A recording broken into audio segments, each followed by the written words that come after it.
Awana electro systems का आ चुका है एसएमई कैटेगरी में आईपीओ। इस आईपीओ में ऑफर फॉर सेल का भी कंपोनेंट है, उसके साथ ही फ्रेश इशू भी कर रही है कंपनी। सारी बातें करते हैं इसके इशू के बारे में। वेल यहाँ पे 35.22 करोड़ रुपीस का पूरा इशू साइज रहेगा, जिसमें से 30.54 करोड़ रुपए का तो फ्रेश इशू रहेगा, उसके साथ ही 4.68 करोड़ रुपए का यहाँ पे ऑफर फॉर सेल रहने वाला है। अगर बात करें इसकी डेट्स की तो ये आईपीओ स्टार्ट हो जाएगा 12 जनवरी को एंड क्लोज होगा 14 जनवरी को। अलॉटमेंट 15 जनवरी को पता लगेगी। रिफंड्स एंड शेयर्स क्रेडिट 16 जनवरी को होंगे एंड लिस्ट हो जाएगा 19 जनवरी को। अगर इसके लॉट साइज की बात करी जाए तो 2 लॉट का आपको मिनिमम एप्लीकेशन तो लगानी होगी, सिंस ये एक एसएमई कैटेगरी का आईपीओ है, जिसके लिए आपको 4000 शेयर्स की एप्लीकेशन लगानी होगी 2,36,000 रुपए की। स्मॉल एचएनए कैटेगरी में मिनिमम 3 लॉट्स की एप्लीकेशन लगेगी 6000 शेयर्स की, जिसके लिए आपको 3,54,000 रुपीस की बिड लगानी होगी। एंड बिग एचएनए कैटेगरी में मिनिमम 9 लॉट्स की एप्लीकेशन लगानी होगी 18,000 शेयर्स की, जिसके लिए आपको 10,62,000 रुपीस की बिड लगानी होगी। अगर बात करी जाए इसके आईपीओ के बाकी डिटेल्स के बारे में, ये कंपनी अपने आपको 133.61 करोड़ रुपीस के मार्केट कैप पे लेके आ रही है। 56 to 59 रुपीस पर शेयर पे प्राइस बैंड दिया गया है। 2000 शेयर्स का एक लॉट रहेगा, 10 रुपए की फेस वैल्यू पे कंपनी अपने आपको लेके आ रही है। ये एनएससी के एसएमई सेगमेंट में लिस्ट होगी कंपनी। अब ये तो हो गई इसके इशू के बारे में बातें। अब बात कर लेते हैं ये कंपनी है क्या एंड करती क्या है। ये 2010 में इनकॉर्पोरेट हुई थी। अवाना इलेक्ट्रो सिस्टम्स लिमिटेड नाम से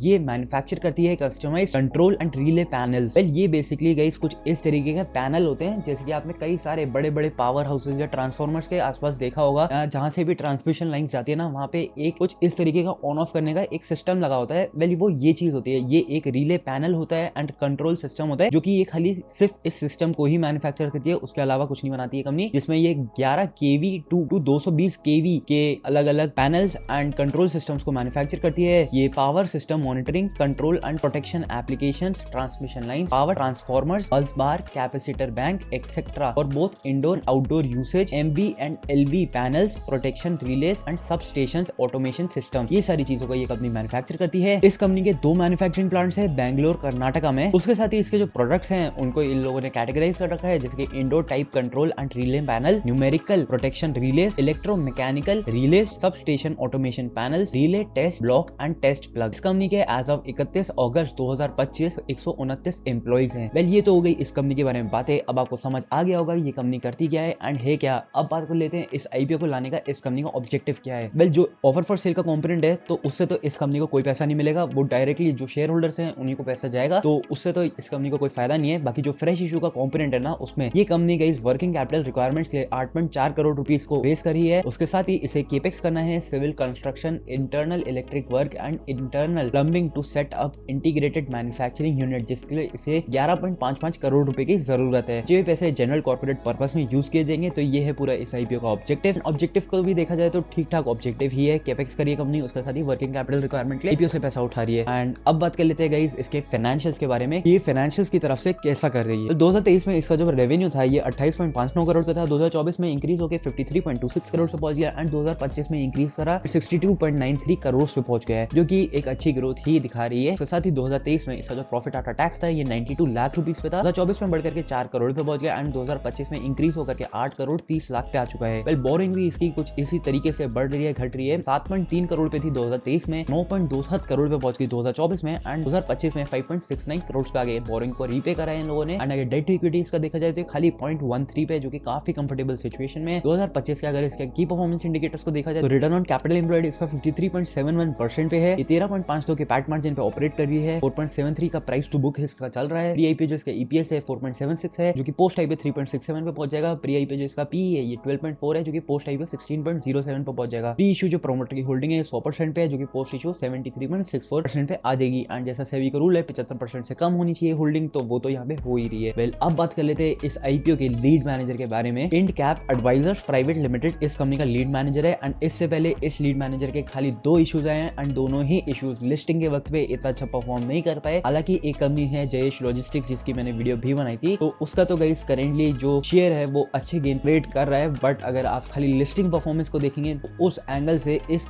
लीड मैनेजर के ऊपर तो बिल्कुल भी कॉन्फिडेंस नहीं आता है। एंड करेंटली जब मैं वीडियो को रिकॉर्ड कर रहा हूँ आज 14 जनवरी है, यानी कि डे 3 है। एंड अगर हम इसके सब्सक्रिप्शन के नंबर्स को देखें ना, तो यूआईबी इसमें 5 टाइम से ज्यादा ओवर सब्सक्राइब हो गया है। एचएनआई कैटेगरी में 68 टाइम से ज्यादा ओवर सब्सक्राइब हो चुका है एंड रिटेल या फिर इंडिविजुअल कैटेगरी में भी 50 टाइम से ज्यादा ओवर सब्सक्रिप्शन आ चुका है। सिंस इशू का साइज बहुत छोटा है एंड इसी वजह से नंबर्स इतने ज्यादा बड़े लग रहे हैं। बट अगर आपको ये जानना हो कि कहां पे अप्लाई करें तो ज्यादा बेनिफिशियल रहेगा, आपको आईपीओ के अलॉटमेंट आने के चांसेस ज्यादा रहेंगे, तो वो बिग एचएनआई कैटेगरी में ही रहेगा। करेंटली 76 टाइम्स तो है, बट इसे डिवाइड बाय 5 करेंगे तो उसके हिसाब से गाइस हर 15 में से किसी एक को आईपीओ IPO का अलॉटमेंट मिल सकता है। तो ये कुछ इस तरीके की आप स्ट्रैटेजी को यूज कर सकते हैं। इसके बारे में मैंने जो अलॉटमेंट वाली वीडियो बनाई थी ना, इंक्रीजिंग योर अलॉटमेंट चांसेस करके एक वीडियो मैंने अपने चैनल पर डाली है, उसको आप देख सकते हैं। उसमें आपको ये पूरा कॉन्सेप्ट समझ आ जाएगा। बट ये आप कुछ इस तरीके से यहाँ पे अप्लाई कर सकते हैं। अब यहाँ पे अप्लाई करना चाहिए या फिर नहीं करना चाहिए, देखो इसमें कई सारी चीजें हैं। एंड इसके लिए मैं पहले आपको डिस्क्लेमर दे देता हूँ, मैं कोई भी फाइनेंशियल एडवाइजर नहीं हूँ, मैं सभी रजिस्टर्ड भी नहीं हूँ। तो इस वजह से फुल डिस्क्लोजर है, ये वीडियो को आपको बिल्कुल भी एडवाइस के तौर पे नहीं लेना है। कोई भी नुकसान होगा उसमें मैं किसी भी तरीके से रिस्पॉन्सिबल नहीं हूँ। अगर आपको यहाँ पे अप्लाई करना है, अपने रिस्क प्रोफाइल को देखते हुए अपने फाइनेंशियल एडवाइजर से एडवाइस लेने के बाद ही आपको करना है, मेरे बोलने में कुछ भी नहीं करना है। जब ये चीज हम साइड कर ले तो उसके हिसाब से इसका ग्रे मार्केट प्रीमियम की बात भी कर लेते हैं। करेंटली इसका जो ग्रे मार्केट प्रीमियम है ये 27% से ज्यादा चल रहा है, जिसके हिसाब से 32,200 रुपए का प्रॉफिट हो सकता है एक लॉट में अगर आपको इसका अलॉटमेंट मिलता है। एंड जो ग्रे मार्केट प्रीमियम है ये कई दिनों से स्टेबल ही है, मतलब जब से IPO स्टार्ट हुआ है तब से इतना ही चल रहा है। उसके साथ ही अगर आप इसके पीयर कंपैरिजन को भी देखते हैं ना, तो इस कंपनी ने अपने 2 पीयर्स को आइडेंटिफाई कर रखा है। सबसे पहले है दानिश पावर लिमिटेड, ये 1280 करोड़ की एक SME कंपनी ही है। एंड इसका जो बुक वैल्यू है 176 है। ये करेंटली गाइस 3.68 के प्राइस टू बुक पे चल रही है। इसका ऑपरेटिंग प्रॉफिट मार्जिन भी 18.5% से ज्यादा है। एंड सेल्स ग्रोथ भी इसकी काफी अच्छी है। ओवरऑल ये कंपनी तो काफी अच्छा परफॉर्म कर रही है। इसका ROC भी 40.2% पे है,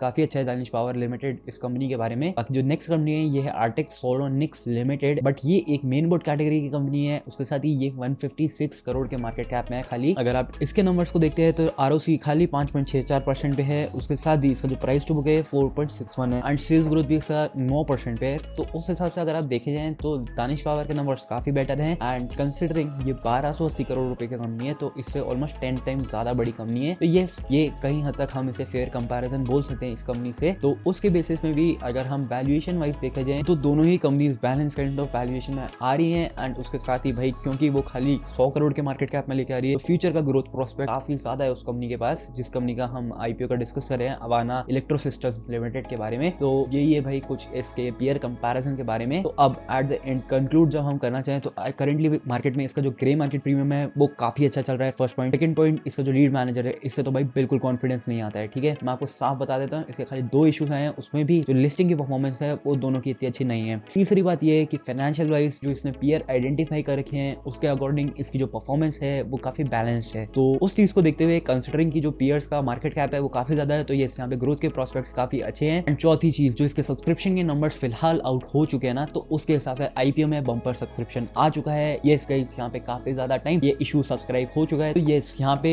अप्लाई किया तो जा सकता है, बट पर्सनली मैं अप्लाई नहीं कर पाऊंगा क्योंकि मेरे पास फिलहाल फंड्स नहीं है। मैंने दूसरे इशू में जो अभी भारत कोकिंग कोल का इशू था वहां पे अप्लाई कर रखा है, तो उस वजह से मेरे फंड्स तो भाई ब्लॉक्ड है। एंड इस वजह से यहाँ पे तो मैं इशू में अप्लाई नहीं कर पाऊंगा। बट ये काफी अच्छा इशू है जिसमें अप्लाई किया जा सकता है, बट करना ही नहीं करना है ये गाइस आपको अपने फाइनेंशियल एडवाइजर से एडवाइस लेने के बाद ही करना होगा। उसके बाद गाइस यहाँ पे ना रेवेन्यू का बाइफर्केशन भी दे रखा है। कहने का मतलब है इनका रेवेन्यू किन कैटेगरी से आता है। जैसे गवर्नमेंट ऑर्डर से इनका 16.38% रेवेन्यू आया 2025 के साल में। प्राइवेट पार्टी से 82.22% रेवेन्यू आया है। उसके साथ ही यहाँ पे स्टेट वाइज रेवेन्यू बाइफर्केशन भी दे रखा है। इसके हिसाब से गाइस मध्य प्रदेश से इसका 33.59% रेवेन्यू आया है एंड इस स्टेट से इसका मैक्सिमम रेवेन्यू आया है। महाराष्ट्र से इसका 22.22% रेवेन्यू आया है। देन कर्नाटका एंड उसके बाद गुजरात। तो ये इसका कुछ स्टेट वाइज रेवेन्यू बाइफर्केशन है। एंड यही था गाइस कुछ इस कंपनी के बारे में डिटेल्स। एंड बाकी इस वाली वीडियो में इतना ही। मिलता हूँ बहुत जल्द आपको एक और न्यू वीडियो के साथ। Till then bye guys.